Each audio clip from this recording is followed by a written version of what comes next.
So I go in and I stand there and I am frozen in that moment. And I am standing over an infant, a dead infant. And he was singing the baby a lullaby as he was preparing the remains post-autopsy to be shipped back to the United States. And I just profoundly remember looking up at him and I said, might I ask what you do profession-wise? And he said, I'm a funeral director. Hello and welcome to All the Above. I'm James Brown. Thanks for joining me. You can check out my work at jamesbrowntv.substack.com. Paid subscribers get episodes early and other perks. It's there I make podcasts about the things that unite us and the people obsessed with them.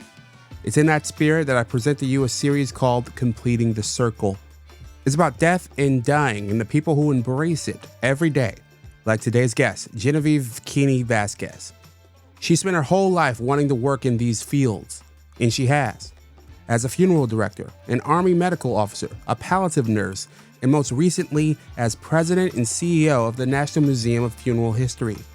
She was fascinating, revealing, and eloquent. Everything you can ask for in a guest. Find me on any platform at James Brown TV and tell me what you think. You can also email me at jamesbrowntv@gmail.com. And now, my conversation with Genevieve Keeney Vasquez. I'd like to pivot to the military aspects because that's what you chose after high school, I presume. So interesting enough, when I was in high school, you get to go to your career counselors and you go and sit down and career counselors like all happy and bubbly. Oh, so what do you want to do in life? And I told them I want to work with dead people. And they were like, not sure what profession that will be, but let me look into it and get back to you. And I kept getting that answer. And I felt so lost. I was like, why is it so hard for people to tell me how to work with dead people? And why do they look at me crooked when I say that's what I want to do? And so when I was in my senior year, they said, when I interviewed the coroner, he let me know that was an elected position. Most counties elect the coroners. And I said, okay. So I put that in my hat as knowledge moving forward. And then I learned that a forensic pathologist is a medical doctor. So then that means that I had to go to medical school. And an elected official usually came out of a house of lawyers. So they were like, well, you either can go the law route or you can go medical route to work with the dead. And I was like, okay. Well, unfortunately, fortunate. My kids are amazing. I had, in high school, I was a pregnant teenager in high school, and I graduated with all honors with my child. I was 16 and pregnant, and they're thriving today. I'm thriving today. But I didn't have money to go to school, basically. And they're telling me I had to go law route or medical route. And we both know that that's a hefty tuition bill. And so at that time, my option was to go into the military so I could have money to pay for school so I could eventually reach my dream of working with the dead. And that's what I did. I joined the military for school. And I went in the military unknowing that it would lead me to, a completion of my very first circle from when I was 7. So fast forward, I'm 6 years into my career. I choose to get stationed overseas. I go to Germany with my children. We're living in Europe, and I'm working at a clinic there. And all of a sudden, they're like, "Oh, we had a soldier who died of an alcohol overdose." And people in the clinic are like, I'm not going to go. Well, don't pick me. Because in the military, they pick you. It's a, hey, you detail, you got to go. There's no, you can't get out of it. They pick you, you're gone, right? So I noticed that there was a lot of people that were like shying away and not wanting to get picked. please don't pick me. And so I raised my hand and said, pick me. I want to do it, So I got to go on my my very first death call in the military. And again, now I was getting to see my first dead body in person. And it was, because I chose to do this route of going in the military for education, unbeknownst to me, it was going to lead me into more of what I was hoping to achieve in life. And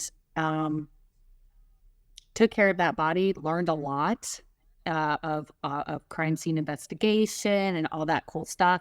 I was like a sponge. I literally came home exhausted because I was just like taking in everything I could. I was just fascinated in that moment. I was like, this is my element. This is where I can really thrive and really apply myself. And then the next death that happened, unfortunately, was a murder-suicide where a husband, a soldier, had killed his wife and then himself. And it happened just closely to where we lived. And there was a lot of processes involved. And I went up to my commander and I said, if I really am going to create what we call the death reaction team, acronym is called DIRT, rightfully so, because we love acronyms in the military, DRT. And I said, I'm going to create the death reaction team because there's too many holes to do this right. And so I said, if I'm really going to put this standard operating procedure, an SOP, another acronym, a standing operating procedure for people who come behind me on how to deal with a death in our community, I need to follow these bodies all the way through the process, from the time they get picked up to the time they go to launch stool to the time they get ready to be shipped back to the United States. And so he granted me the time to follow these bodies, basically, so that I could learn the processes. And so I went up to launch stool, which is in Germany, which is the main regional center for processing all remains of soldiers that die in theater or combat. They all go through launch stool. And so I was up there, and I remember with both of the bodies are in the autopsy room, and now I'm getting to see my first autopsy in my life. And I am just scared, excited. I had just all these emotions going through me, and I'm completely dressed up in my PPE, which is your face shield, your gown, your gloves, your goggles, your shoe covers, everything. And I'm standing at the table, and I'm getting ready to witness the beginning of the autopsy. And all of a sudden, I'm feeling dizzy, and I feel like I'm going to pass out. And I kind of looked at the sergeant, and I was like, can I go to the restroom? And he was like, oh, no, we're getting started. Restroom break already happened. And I was like, I panicked. I was like, oh, no. And he was like, oh, no, I'm just kidding. You can go to the bathroom. I was like, thank God. Well, unbeknownst to me, I'm standing right by the drain where all of the embalming chemicals and fluids go down into. So the fumes is what was getting me dizzy, Not to mention my heart was racing. So my oxygen level was being exchanged faster, and I was wearing a mask and all this garb that's hard to breathe in anyway. So there was a lot of, stuff going on that led to me being dizzy. So I go into the bathroom.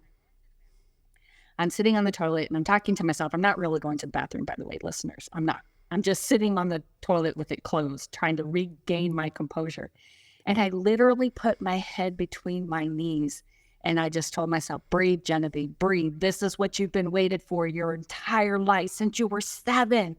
And you're here in this moment and you want to pass out? Really? Put yourself together right now, woman, and get back out there. So I pulled myself together. I walk out of the restroom, and I get ready to go through the double doors again where they're doing the autopsy.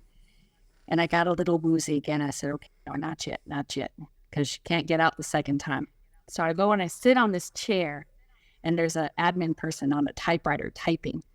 And I'm still just trying to regain myself, pull myself together and get my composure and get that dizzy feeling to pass. And there's another set of double doors. And interesting enough, I heard this very soft voice on the other side of those doors. And it was singing this beautiful song. And it was like, it was just music to the ears, and it was calming. And I thought to myself, wow, what is going on in that room? Because I know what's going on in this room. It's an autopsy of a husband and a wife. But what's going on in this room that has this beautiful melody coming out of it? And for some reason, have still to this day don't know that reason, the doors open and this really short old man pops his head out. And he sees me sitting there, and he's got his apron on, his plastic apron, and he looks at me and goes, "Would you like to come in?" This man does not even know I'm sitting there. But he pops his head out, and he was singing a lullaby earlier, this beautiful song. And I was like, sure, I'll go in. Okay, this man, I mean, I'm not going to say no. I mean, that's rude, right? So I go in, and I stand there, and I am frozen in that moment. And I am standing over an infant, a dead infant. And he was singing the baby a lullaby as he was preparing the remains post-autopsy to be shipped back to the United States. And I just profoundly remember looking up at him, and I said, might I ask what you do profession-wise? And he said, I'm a funeral director. And in that moment, not only was I finally seeing this infant that I have been searching for since I was 7, I realized in that moment what my profession was going to be. And everything just came full circle in that moment. And it has led me to where I am today. And I just know that the wheels of fate, my profound interest and patience along the way has really navigated my career, my profession, my ability to have passion in what I do. Well, the passion is so clear.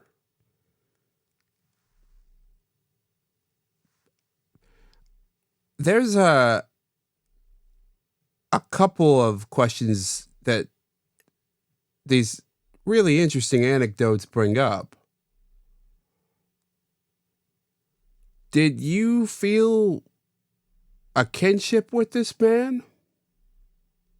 You talking about the funeral director that was taking care of the baby? Yes. I felt a identification with him. Like, you are what I want to be. Because interesting enough, in the other room was the forensic pathologist who I thought I wanted to be.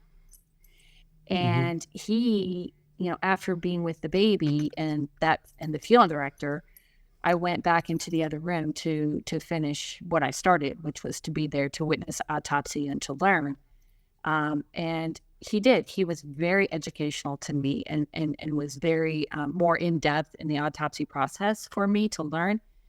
And it was as if I was able to cross compare both professions at the exact same time. And so you call it a kinship, I call it an identity.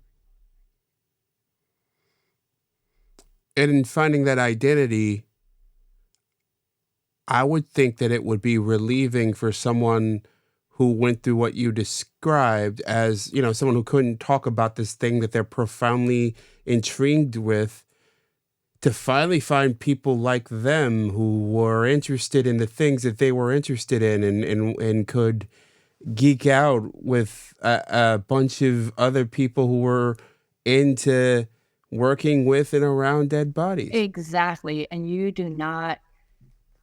hit the nail on the head so forcefully just now, because you don't know what it's like to be existing in an environment and being so passionate about something but not able to talk about it with everybody, because it's just it's a niche. But it happens to everybody. So why is it a niche? It's a niche because, as you said, no one wants to talk about it. Exactly. Or deal with it. Or think about it. It's touched me a lot as it's touched everybody, but personally, I have three of my siblings have died pretty young. Not as young as yours, but it's one of those things that you don't speak of out of context. Correct. Yeah, you don't. You don't sit down at dinner and then start talking about it, right? It Yeah, becomes like a conversation killer, right? yeah. I mean, speaking to that, we talked about the dinner. My kids. I think one night I had to attend to. This was still when I was in the military. I had to unfortunately attend to a SID death, sudden infant death syndrome. And so I didn't go home till really late at night, like 2 or 3 o'clock in the morning. And my kids were like, Mommy, and they're all young. Mommy, why were you up so late? Why didn't you get home until real late? You weren't home to tuck us into bed. And I was like, ooh, how do I explain this one to the children? And I thought, you know what? Just explain it and be real. And I told them, I said, somebody's baby unfortunately died and Mommy had to be there to help them. And it was in that moment that my children wanted to learn more and understand more about death. So death was a topic for us at the dinner table, and my children grew up around death. And sometimes I thought, oh, I wonder if they're going to think my children are weird if, something were to happen and they don't grieve the way most people grieve. But it's because they've been exposed through my keen interest and their interest because of what I was interested in and my profession. That's a unique home. Did they pick up any of your habits? One of them picked up my military habit, but not death. None of them picked up the death habit. They picked up other habits, motherhood, education, military. But no, none of them went into any of the death care business at all. I mean, I don't run a business per se. Like most people think, oh, you're a funeral director, you run a funeral home. But as a funeral director, there are so many other avenues for your profession than just running a funeral home. How old were you when you left the military? Oh, let's see. Met in 2004, so I was, oh my goodness, you think it's been 18 years. I left in 2004, so I want to say I was I 34? Yeah, I think it was, 34. Yeah, around 34, 36. Yeah, it was in my mid-30s. So you were a career officer? No, I only served 12 years. I was a non-commissioned officer, Okay. yeah. But I only served, Non-commissioned. non-commissioned officer, and I served 12 years.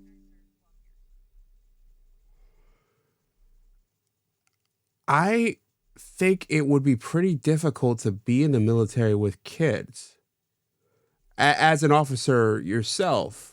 It was, but you learn to navigate it. I mean, everybody in the military practically, I'm not everybody, but there's a lot of kids in the military. A lot of children are born in the military. And I have 4 children. And, they have a lot of resources there that help. I think it's the hardest part on the kids is the deployments and the assignments that take you away from home. That's the hardest part. But at the same time, it does build a sense of resilience in your children. I was actually complimented by my 2 older kids when we came back from Europe. Their teachers had complimented me and said that they could tell that my children had come from a military family, as well as that they had been exposed to other things in life that has opened up their abilities to see the world differently. I'm also thinking, also dovetailing it with death, you were there during wartime, both throughout the 90s. I mean, there were a lot of bombing. Bosnia comes to mind. Then, of course, Afghanistan, Iraq. It sounds from your description, I think the Iraq War was right around the time where you were ending your time, at least the second Iraq War. I don't know if you were there for the first. I had just joined during the first. And so I was, it was the very, very short war. And so within 8 months, I was already joining, but the war had ended because it was so short. So I caught the tail end of it when I joined. And then I served during many of the conflicts, like the Bosnia conflict, the Kosovo conflict. So many of the conflicts, I was there. And then, of course, 9/11 and the huge war that broke out and is still going on today. But my children had always been knowing that part of our mission could get us killed. There are times when the soldiers go away and they don't get to come home. They don't ever come home. Well, they come home, but not alive. And so when it came time for me to get out, that was a really hard conversation that I had with my children, because I knew that my next duty station was definitely going to be taking me downrange. If I did not have my children, I definitely would have been, ready to go at a moment's notice, as I always was and had to be. But having 4 children and seeing the effects that it was having on their friends,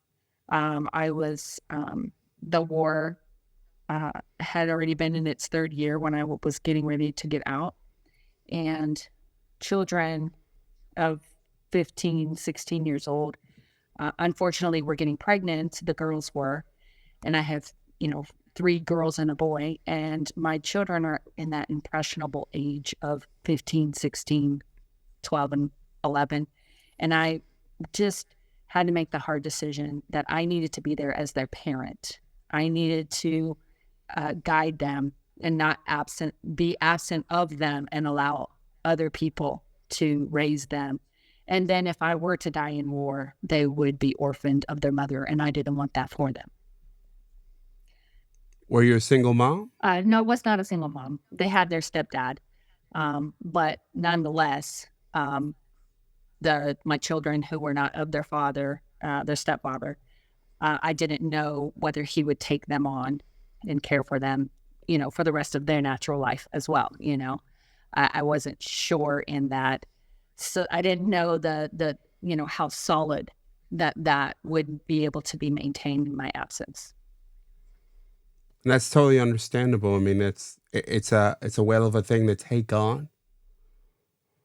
And you never know. I pry into your military background because you mentioned having multiple encounters with dead bodies in different ways. Did you have encounters with dead bodies that came back from war? No, I never had the bodies that came back from war. Believe it or not, you can have just as much catastrophe in peacetime as you can in war. Wow. And I dealt with the ones, believe it or not, that, had some excruciating, death-related injuries, just by the activities that they had and, were involved in. Car accidents, motorcycle accidents, suicides, and murderers, and unfortunate child abuse, and, stuff like that. So we have our own war, even in peacetime. True. Part of me would think someone with your curiosities would be you would have wanted to see that. Oh, definitely. Oh, yes. But I took the future of my children was much more important than seeking out my curiosities of caring for the soldiers who have died in combat. But believe it or not, I was going to go into the reserves, and I was almost done with my bachelor's degree, and I wanted to be a mortuary affairs officer, and that was going to be, but in the reserve component. And I was actually lining myself up to continue that curiosity that you just spoke of, to be a mortuary affairs officer and be able to go and care for our deceased soldiers and ensure that their bodies got back to their loved ones. But as in all military contracts, what you sign is not always what you get. So fool me once, but don't fool me twice. So when I went to go sign contract to become an officer, I was already in my funeral directing school. And they told me that I would need to go to OCS and finish all this stuff. And I was going to try and weave it into my provisional funeral directing career. And so after you finish your schooling, you have to serve a year provisional. Now, the commissioner will grant an interruption of that provision if you get called to active duty. But I learned that I went down and took my physical, was just about ready to sign that paper again with the government to sign back in. And I saw that they had put down 91 whiskey. And I said, why are you having down 91 whiskey, which was my old MOS? And they said, oh, because we're going to bring you in your old MOS until you get completely trained to be a mortuary affairs officer. And I said, can't do it, because I know if I sign this paper today, I will be downrange next week. Wow. So I couldn't take that gamble, because I was seeing fellow students in my class at Kwame Love Institute of Funeral Services getting plucked out of class, activated, and sent down range. And I couldn't take that gamble. Again, that is the whole reason why I got out. It was to ensure that my children had, their mother in their life.